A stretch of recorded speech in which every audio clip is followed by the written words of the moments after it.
한 남성이 창고로 보이는 곳에서 쭈그려 앉아 울고 있네요. 저런 너무 서럽게도 우네요. 과연 이 남성에게는 무슨 일이 생긴 걸까요? 안녕하세요. 한국을 경험한 외국인들의 사연을 전해드리는 위대한 뉴스입니다. 오늘은 캄보디아에서 온 사연입니다. 사연자를 대신해 제가 읽어드리도록 하겠습니다. 안녕하세요. 저는 과거 한국에서 꽤 오랜 시간 동안 근무한 경험이 있는 네아카나라고 합니다. 제가 글을 적게 된 이유는 요즘 캄보디아와 한국의 젊은이들에게 해주고픈 이야기가 있기 때문입니다. 사실 저도 그렇게 많은 나이는 아니지만 요새 캄보디아 청년들이나 한국 청년들을 보면 쉬우면서 돈은 많이 버는 그런 일을 많이 원하는 것 같더라고요. 지금 저는 저희 지역에서 저와 같은 업종에서 일하는 사람들 사이에서는 그래도 좀 유명할 정도로 어느 정도를 부를 이룬 상태입니다. 그런 제가 한국과 캄보디아에서 경험했던 이야기를 나눠드리고자 합니다. 저는 시엠립 외곽에서 태어나고 자랐습니다. 집안 형편이 좋지 않아 시엠립 근처 앙코르 와트에서 툭툭을 몬다거나 관광객들 대상으로 영업을 하면서 근근히 생계를 이어나갔죠. 사남매 중 장남인 저는 아직 어린 형제 자매들을 부양해야 했습니다. 그런 저에게 친하게 지내던 이웃 아저씨가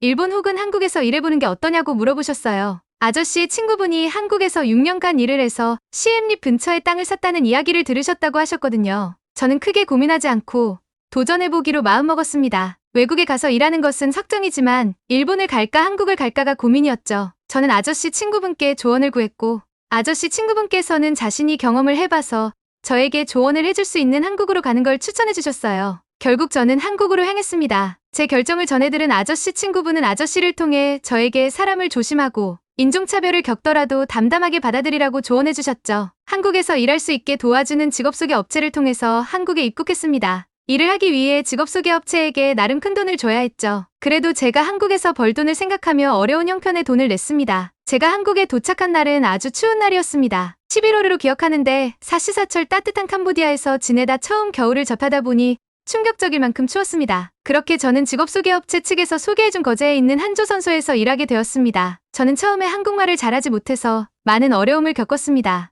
의사소통이 안 되는 제가 할 수 있는 일은 힘쓰는 일 뿐이었죠. 그래도 저는 일을 시작할 때 누구보다 일찍 나가서 일을 시작했고 마지막까지 남아서 뒷정리까지 하고 퇴근했습니다. 그리고 저보다 먼저 와서 일하고 있던 미얀마 친구에게 빵이나 캔커피를 사주면서 한국말을 조금씩 배웠죠. 처음에는 대면 저를 봐도 본체 만체하던 사람들이 저에게 관심을 가져주기 시작했습니다. 알고 보니 조선소에 일하러 왔다가 힘들어서 금방 도망가는 사람들이 많아 신입한테는 정을 주지 않기 위해 그랬다고 하더군요. 조선소에서 일하는 분들은 거칠어 보였지만 실제 속마음은 따뜻한 사람들이었습니다. 하지만 딱 한 사람 저를 못살게 구는 사람이 있었죠. 저를 캄둥이라고 부르며 시도 때도 없이 개인적인 잔심부름을 시키거나 아무 이유 없이 저의 머리를 때리곤 했습니다. 다 내려놓고 한국에 왔다고 생각했는데 그 사람이 제 머리를 이유 없이 때릴 때면 캄보디아에선 겪어보지 못한 상황이라 이런 대접을 받아야 하나 하는 생각에 서럽기도 했습니다. 그럴 때면 저는 잠깐 화장실 다녀오겠다며 사람이 없는 자재 창고에서 쭈그려 앉아 울기도 했죠. 저런 사람 때문에 한국인들이 인종차별을 한다고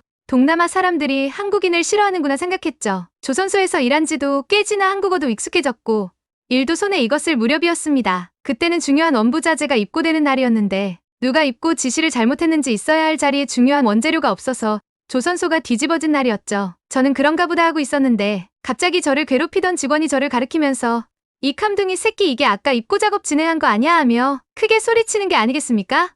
저는 아니라고 이야기했지만 그는 저에게 소리치며 저희 뺨을 후려쳤습니다. 주변에서 말리고 결국 관장님이 원자재를 찾아내고 나서야 그의 폭행은 멈췄습니다. 저는 너무 서러워 사람이 없는 창고에 가서 눈물을 흘렸습니다. 그렇게 한참을 숨죽여 울고 다시 작업에 투입됐습니다. 그날 업무를 다 마치고 집에 가려는 찰나 갑자기 반장님이 저를 부르셨어요. 둘이서 술이나 한잔하자고 하시더군요. 반장님은 저를 삼겹살 집으로 데려가셨어요. 이것저것 생활비를 아끼느라 웬만하면 편의점에서 식사를 처리했는데 아주 횡재했다는 생각이었죠. 저는 오늘 낮에 있었던 일도 잊은 채 싱글벙글했습니다. 그런 저를 보더니 반장님이 웃으셨어요. 그러면서 이야기하셨죠. 제가 실수한 게 아닌 걸 알고 있다고요. 저를 괴롭히던 사람은 사실 한국인이 아닌 조선족인데 조선소에서 일하고 있는 인부들을 많이 소개시켜주기도 했고 그 자리에서 반장님이 저를 두둔하면 그 사람이 저를 더 괴롭힐까봐 그냥 뒀다고 미안하다고 하셨죠. 저는 괜찮다고 말씀드렸습니다. 그냥 제가 큰 소리 듣고 짧게 넘어간 게 차라리 낫다고. 반장님은 제가 배가 터질 때까지 고기를 구워주셨습니다. 그리고 집에 갈 때는 저에게 꼬깃꼬깃한 5만 원을 쥐어주셨죠. 그렇게 조선소에서 3년 넘게 일을 했습니다. 덕분에 한국에서의 비자를 연장할 수 있었죠. 저를 괴롭히던 조선족은 회사의 원자재를 몰래 빼돌리다가 들켜 결국 퇴사를 당했습니다. 조선소에서 반장님과 다른 조장님들은 저를 많이 챙겨주셨죠. 지금도 간간히 안부 인사를 주고받고 있습니다. 그렇게 조선소에서 일을 하면서 저는 한국어를 유창하게 할 수 있었습니다. 쓰기는 아직은 저에게 어려웠습니다. 저는 한국어가 조금 늘고 나니 다른 일을 해보고 싶다는 생각이 들었습니다. 그러던 어느 날 반장님과 함께 점심 식사를 마치고 담배를 피던 중 반장님이 저에게 앞으로 어떻게 살고 싶냐고 물어보셨어요. 저는 한국에 온 김에 다른 일도 좀 해보고 싶다. 한국에서 성공한 사람을 만나서 배움을 얻고 싶기도 하고 가능하다면 공부도 더 해보고 싶기도 하다고 답변했죠. 반장님은 내가 너를 처음 봤을 때부터 예산놈은 아닐 것 같았다며 저에게 캄보디아에서 뭘 하다 왔냐고 물으셨죠. 저는 제 사정을 반장님께 말씀드렸습니다. 그러니 반장님이 꼭 우리나라 보릿고개 시절 같다며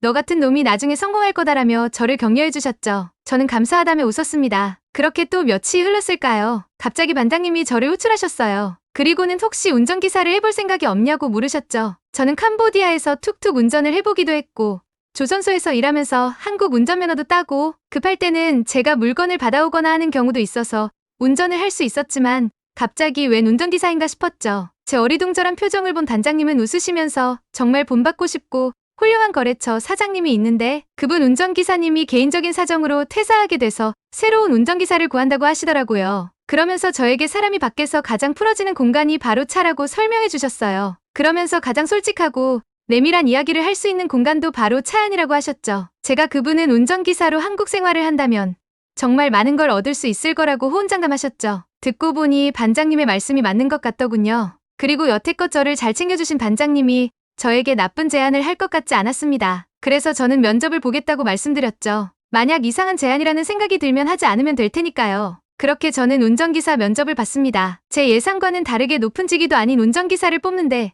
사장님이 직접 나오셨어요. 인상은 얼핏 보면 날카로워 보였지만 두 눈은 소년처럼 반짝거리는 분이셨죠. 저희 조선소과는 비교도 안 될 만큼 큰 기업을 운영하시는 분이더군요. 그분은 저의 이야기를 물으셨어요. 저는 질문에 성심성의껏 대답했습니다. 그렇게 1시간쯤 독대했을까요? 사장님은 저에게 내일부터 출근하라고 말씀하셨습니다. 다음 날부터 출근해서 저는 차보조석에 앉아 이제 그만둘 운전기사님의 운전 방식과 사장님을 모시면서 알아둬야 할 것들을 익혔습니다. 저는 제가 쓰는 노트를 가져가서 하나하나 빼놓지 않고 적어뒀죠. 사장님은 그런 저를 유심히 보셨습니다. 한 달이 지나고 기사님이 그만두고 이제 제가 운전대를 잡는 날이었습니다. 전 출근 시간보다 더 일찍 차를 픽업해 손세차를 한 뒤 사장님 댁으로 출발했습니다. 사장님은 제가 세차를 한 걸 모르시는 눈치셨죠. 하지만 상관없었습니다. 저는 그렇게 매일 더 일찍 출근해 차를 세차하고 사장님을 모셨습니다. 그리고 사장님의 표정이나 기분을 세심히 살펴 기분에 맞춰 음악을 선곡해서 틀어드리거나 컨디션에 따라 차의 내부 온도를 조절하거나 하면서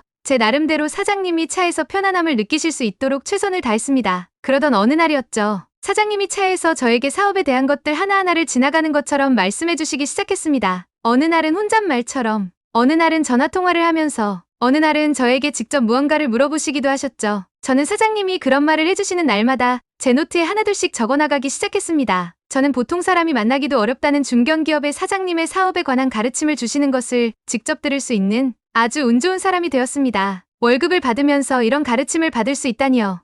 저는 매일매일 사장님의 말씀을 마음에 새기면서 저만의 사업에 대해서 구상하고 생각하게 됐습니다. 그렇게 한국에서 생활하며 저희 막내 동생까지 다 대학 졸업을 시켰죠. 어느덧 한국에서의 생활은 10년이 넘어가고 있었습니다. 한국말은 점점 능숙해져 이제 동남아인처럼 생긴 한국인으로 사람들이 착각할 정도가 되었죠. 저는 이제 슬슬 캄보디아로 돌아가서 제가 구상한 사업을 한번 시작해보면 좋지 않을까 하는 생각을 하게 됐습니다. 저는 사장님의 댁으로 퇴근 운전을 하면서 넌지시 사장님께 말씀드렸습니다. 그러니 사장님이 방긋 웃으시며 대체 언제 그 말을 할지 기다렸다고 하셨습니다. 사장님은 저에게 처음부터 제가 매일 세차를 하고 차를 몰고 온다는 걸 알고 있었으며 항상 세심하게 나를 신경 쓰는 것도 알고 있었다고 하셨죠. 이런 식으로 고객을 기민하게 살피며 사장님이 저에게 해준 이야기들을 꼭 사업에 적용한다면 좋은 성과가 있을 거라고 저를 응원해 주셨습니다. 그리고 제가 그만둘 때는 분에 넘치는 퇴직금까지 챙겨주셨죠. 그렇게 저는 한국에서 조선소 생활과 운전기사 생활을 통해 모은 자금과 지식, 인맥을 통해 캄보디아에 돌아와 한식당을 오픈했습니다. 처음에는 네 테이블밖에 없는 작은 한식당으로 시작했지만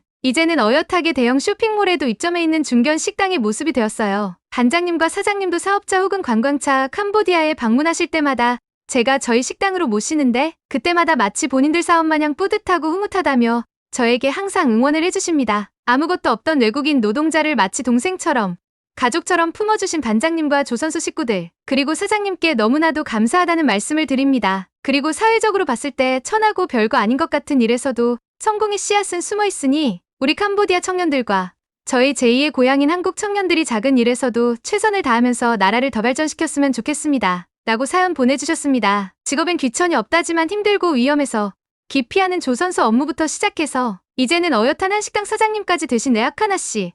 대단하시네요. 정말 많은 울림과 가르침을 주는 글이네요. 마치 과거 우리나라 사람들이 외화를 벌기 위해 독일 광부 간호사로 파견 나가고 중동 건설 현장에 나가서 구슬땀을 흘린 내용들이 생각나 개인적으로 더 뭉클했던 것 같습니다. 저 역시 더욱더 열심히 살아야겠다는 생각이 듭니다. 좋은 경험 나눠주셔서 대단히 감사합니다. 레아카나 씨, 지금 하시는 한식당도 더욱 번창하시길 기도하겠습니다. 오늘의 위대한 니우스의 사연은 여기까지입니다. 사연이 감동적이셨다면 좋아요와 구독해주시고 주변의 소중한 분들과 함께 사연을 나눠보세요. 위대한 니우스는 다음번에도 더욱더 마음 따뜻해지는 이야기로 찾아뵙겠습니다. 끝까지 시청해주셔서 대단히 감사합니다.